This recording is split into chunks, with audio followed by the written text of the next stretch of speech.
আমন্ত্রণ জানাচ্ছি প্রবাস কণ্ঠ রাতের বুলেটিনে পাওয়ার্ড বাই জেএনজি কার্গো। শুরুতেই জানিয়ে দেব আজকের প্রধান শিরোনামগুলো। ৯৯তম জন্মদিন উদযাপন করলেন আধুনিক মালয়েশিয়ার রূপকার মাহাথির মোহাম্মদ। মালয়েশিয়ায় স্ত্রীকে পিটিয়ে গ্রেপ্তার বাংলাদেশি প্রবাসী। মালয়েশিয়ায় কার ওয়াশের দোকান থেকে গ্রেপ্তার ১২ বাংলাদেশি প্রবাসী।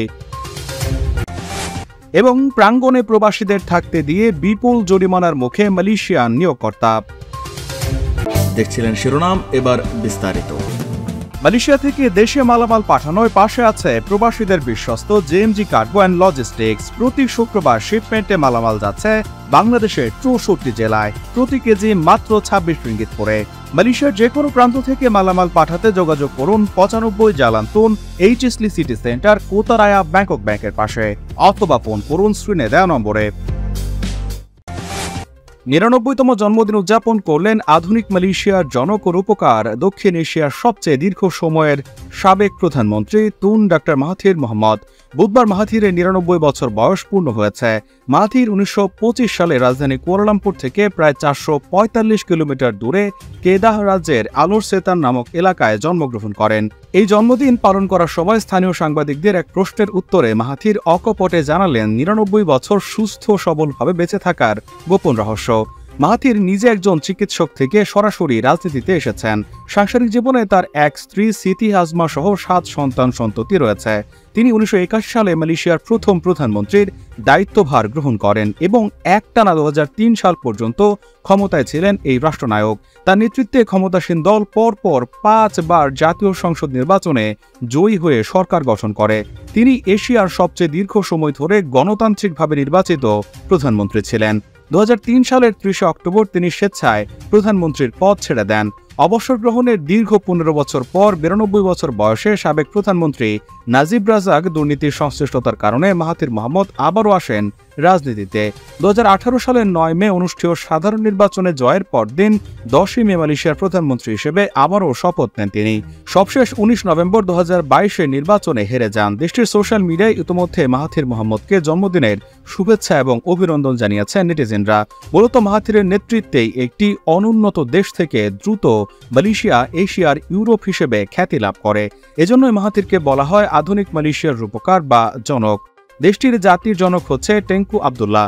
মাহাথির ২০১৮ সালে অবসর ভেঙে দ্বিতীয়বার ক্ষমতায় এসে বলেন, বাংলাদেশিরা খুবই পরিশ্রমী এবং মালয়েশিয়ান মেয়েদের ভালো স্বামী। আর অন্যদিকে মালয়েশিয়ানরা অলস, তারা রোদে কাজ করতে পারেন না। বাঙালিরা দীর্ঘ সময় রোদে কাজ করেন ১২ থেকে ১৬ ঘন্টা।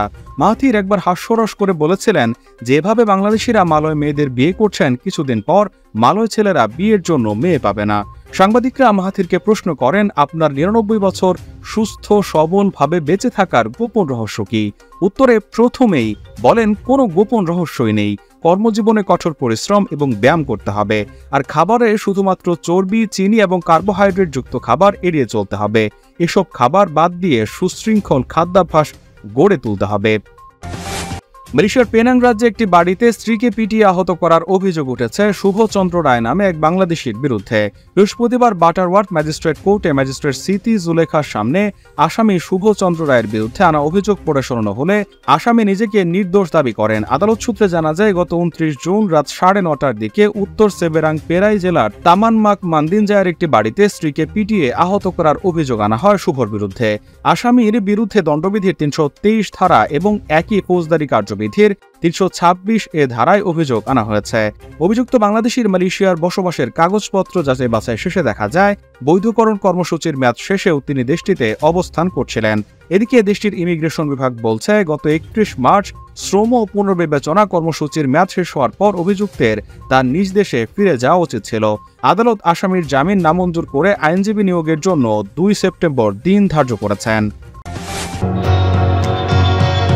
প্রবাসীদের জন্য সাশ্রয়ী মূল্যে বিমান টিকিট মিলছে হাতের নাগালেই। কুয়ালালামপুরের প্রাণকেন্দ্র বুকিত বিনতাংয়ে আলো ছায়া ট্রাভেলস।